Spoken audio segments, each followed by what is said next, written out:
दोस्तों नमस्कार। दोस्तों मैं बिमल शाही आप सभी लोगों का अपने चैनल में स्वागत करता हूं और उम्मीद करता हूं कि आप लोग सब लोग स्वस्थ होंगे एवं मस्त होंगे।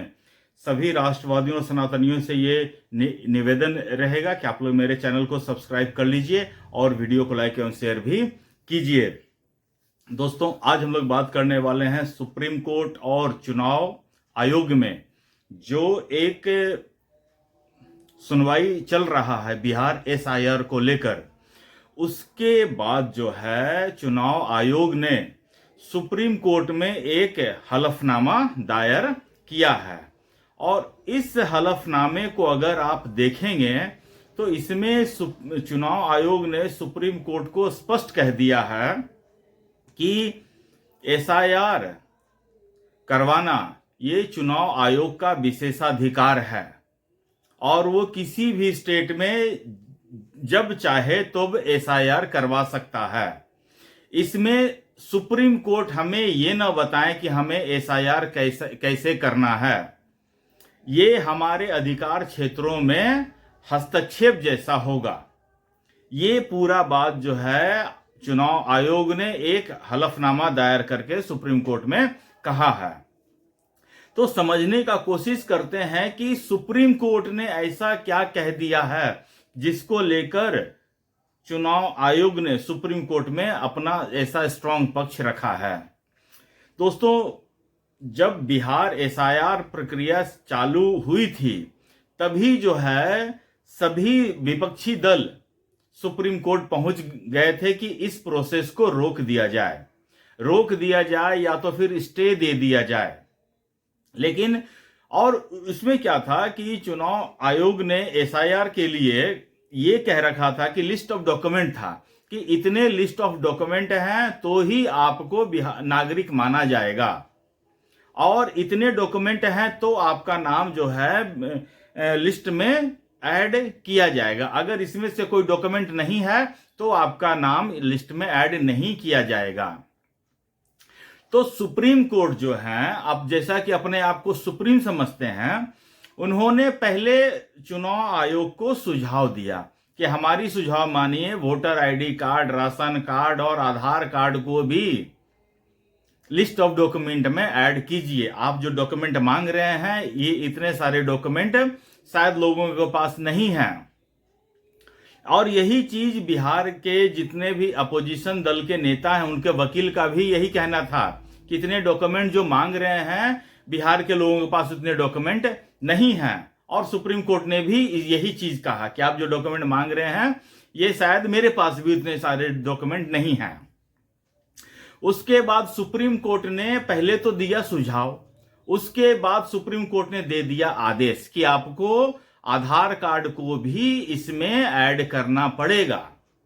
लेकिन उसमें 2-3 शर्त रख दिया कि आधार कार्ड जो है वो उसको एज ए सिर्फ आइडेंटिटी प्रूफ माना जाएगा, नागरिकता का प्रमाण नहीं माना जाएगा।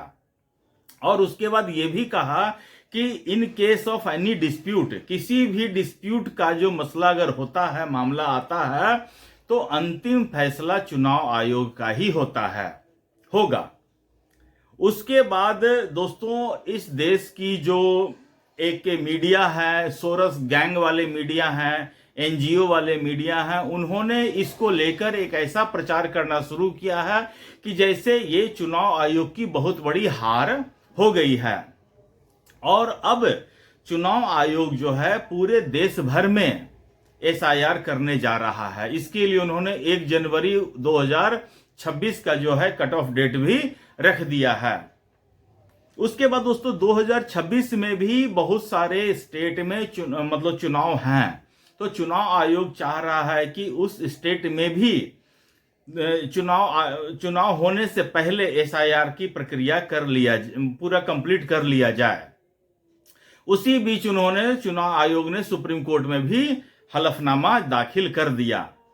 मुझे लगता है कि सुप्रीम कोर्ट अपने क्षेत्र से बाहर जाकर हर क्षेत्रों में हस्तक्षेप करने का सुप्रीम कोर्ट का एक अब आदत बन चुका है। मुझे लगता है कि सुप्रीम कोर्ट को अपनी इस आदत या अपने इस रवैये पर पुनर्विचार करना चाहिए। एक 5 जजों की बेंच बैठाइए और ये सुनवाई कीजिए कि हमको जो है दूसरों के अधिकार क्षेत्र में जाके काम करना चाहिए या नहीं करना चाहिए। सुप्रीम कोर्ट ये ऐसा बिहेव कर रहा है कि अगर कहीं कुछ गैप है तो हम उस गैप को फिल कर सकते हैं। मतलब कि समझ लीजिए कि ऐसा हो रहा है कि किसी की शादी नहीं हो रही है तो सुप्रीम कोर्ट कहेगा कि जब तक आपकी शादी नहीं हो रही है I will act as your spouse for that period, उसके बाद आप शादी करेंगे तो हम हट जाएंगे। मतलब कि सुप्रीम कोर्ट का ये रवैया बहुत ही आश्चर्यजनक है और बहुत निरंकुशता भरा है। और मुझे लगता है कि सुप्रीम कोर्ट का ये रवैया, मैं आपको 2 एग्जांपल दूंगा, सुप्रीम कोर्ट का ये रवैया भारत को अराजकता की तरफ ले जा रहा है।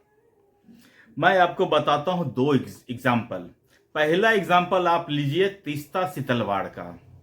तीस्ता सितलवाड़ को जमानत देने के लिए सुप्रीम कोर्ट ने छुट्टी वाले दिन एक ही दिन में 3 बार बेंच का अलग अलग बेंच का गठन करती है और छुट्टी वाले दिन रात को 10 बजे उसको बेल देती है सुप्रीम कोर्ट। और मुझे ऐसा 2 एग्जाम्पल और दे दे जहां पर उन्होंने छुट्टी वाले दिन काम किया हो और किसी आम आदमी के लिए या देश की जनता के लिए उन्होंने ऐसा महत्वपूर्ण कदम उठाया हो।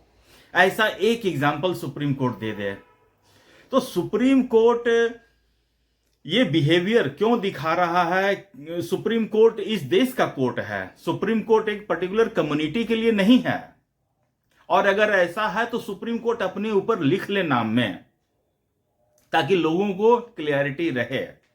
दूसरा एग्जाम्पल दोस्तों वक्फ बोर्ड के ऊपर इस देश के वकील हैं विष्णु शंकर जैन और अश्वनी उपाध्याय।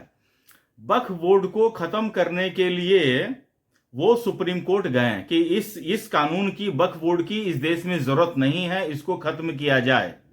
तो सुप्रीम कोर्ट ने दोनों को भेज दिया कि आप पहले हाई कोर्ट जाइए, हाई कोर्ट में आप सुनवाई कीजिए, उसके बाद आप हमारे पास आइए।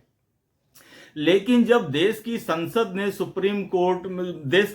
ने जब वक्फ बोर्ड पर संशोधन करती है, कुछ कानून बनाती है, उसमें अमेंडमेंट लाती है और ये पूरा प्रोसेस लीगल फ्रेमवर्क में होता है, दोनों सदनों से बिल पास होता है, जेपीसी में जाता है, वहां पर बहस होता है, मारामारी होता है, सिर फुटौल होता है, उसके बाद वहां से संशोधन को लिए जाते हैं, उसके बाद दोनों सदनों में पास होता है, उसके बाद सदन के हारे पहुंच जाते हैं सुप्रीम कोर्ट बेचारे, और सुप्रीम कोर्ट सीधे उनकी सुनवाई सुननी शुरू कर देती हैं।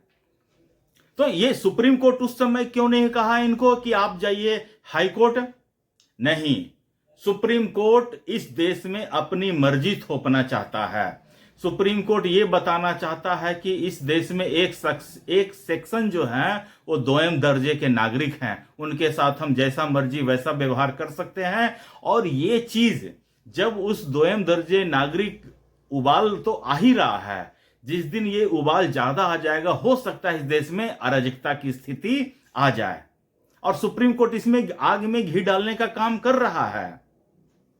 सुप्रीम कोर्ट देखिए राष्ट्रपति, उपराज्यपाल, राज्यपाल इन सबको आदेश दे रहा है। तो क्या कल को सुप्रीम कोर्ट संविधान भी लिखने बैठ जाएंगे क्या?